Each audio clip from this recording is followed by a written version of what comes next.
Hey Jeremy, the founder of Focus Bear here. I've got a video about how to improve productivity if you've got ADHD and autism like me.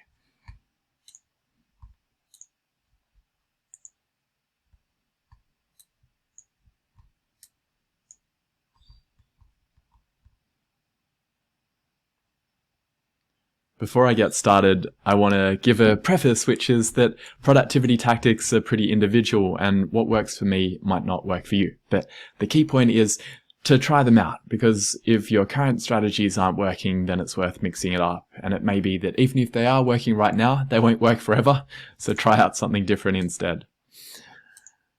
So the first technique that I'd like to share is planning your day the night before. This works really well for me for a couple of reasons. One is that by doing the planning at the end of my workday, it allows me to shut off from work. That I don't have this lingering sense of, oh no, I can't sleep because there's all these things that I haven't finished yet.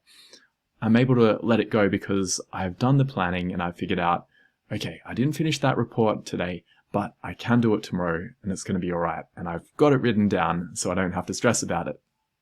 I actually do mine on a piece of paper or in a notebook. And that seems a little bit weird. Why wouldn't I use Google Calendar or Todoist or something like that? Well, I actually use those tools as well, but I find that the kinesthetic act of writing it down really helps me to connect more deeply with the tasks and make sure that I don't end up forgetting things or that I don't overbook myself, because I find it very easy in calendar apps to just have tons of things back to back and I'm not really thinking about, hang on, my dentist appointment is actually half an hour away and I haven't had a shower at that point, so there's actually a bunch of things that I need to do before I can get there. So by writing it out by hand on paper, even though it takes longer, it really improves my executive functioning because I think through each element of my day. And the constraint of the limited amount of space on the piece of paper means that I don't end up trying to do a million things. I can see that I only have this much time and this much space on the piece of paper. So even if you don't like the paper side of it, I do really recommend the planning it the night before, because it means as well that in the morning when sometimes I wake up and I'm not that crash hot in terms of my energy levels, I don't have to think about what I'm going to do. I already have it planned out and it's easy to hit the ground running. The second thing is setting reminders. And for me, the key reason these are helpful is because I often run late for things, and without a bunch of reminders, I'm likely to be very late.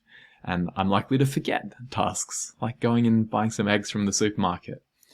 For me, what works well in terms of reminders is a combination of writing it on the piece of paper and having that notebook in front of me so I can glance at it at any point and see what is coming up for my day, but also having really high friction reminders for appointments that I don't want to be late for. I built an app, Late No More, that you can get. It's a free app for Mac. So I'll show you that. If we go to Focus Bear, Late No More, it's an app for Mac, and we've got it almost working for Windows and iOS and Android as well.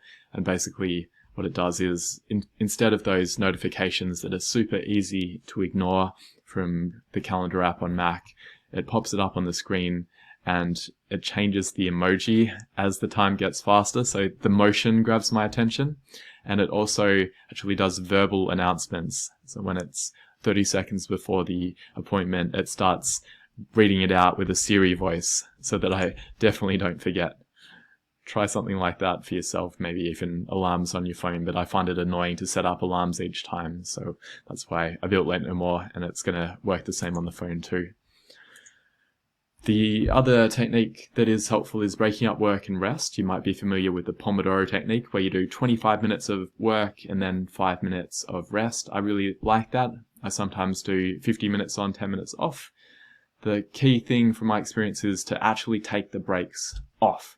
Get away from the computer, don't pick up my phone. Instead, go for a walk, go and drink some water, go to the bathroom, things like that, where I'm away from my devices and my brain can process what I just did. And often I come up with my best ideas during that time where I might have been stuck on something during the work block, and in the time away from it, my brain resets and I'm able to figure out a creative solution that I hadn't thought of before. The next one is avoiding multitasking, and I have a real tendency to do this with my hyperactive ADHD symptoms. What has been helpful for me is to have a tab limit. So you can see here I've got 4 tabs open, and if I try and open another one, Focus Bear has got me because I've said no more than 5. Yeah, I find 5 tabs is a good limit for me. It means I can open up a few resources related to the task that I have at hand, but not so many that I can try and do 2 tasks at once. Because if I do that, I end up just going in circles and I don't complete either one. I'm just jumping from part of task 1 to task 2. Not a good outcome. The other thing that helps with that is that piece of paper or the notebook, having that next to me so I can jot down ideas that come to me of other tasks that I should be doing. Rather than trying to actually do that thing right away, writing it down allows my brain to release the need to do it and helps me to focus on that one task at a time. The next suggestion is to block distractions, and that's something that is very important for me personally.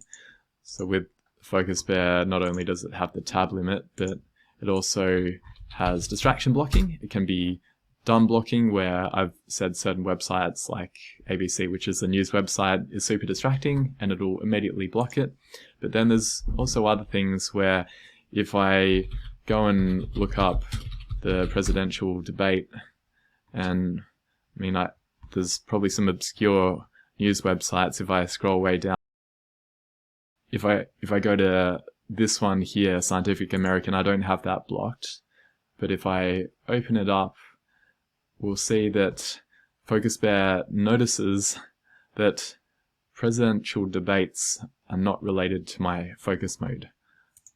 And I can either block it immediately or save it for later, which helps me to stay in the zone. And the final tip is to have a dedicated office space.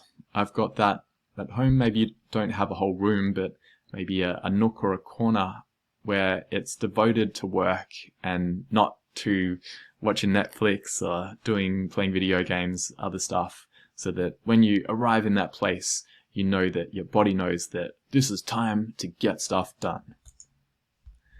Final point, I think I mentioned it at the start, is that everyone is a bit different, and we also evolve over time where strategies that used to work well in the past no longer work. So mix it up, try different things, and good luck to finding the path to productivity for your neurospicy brain.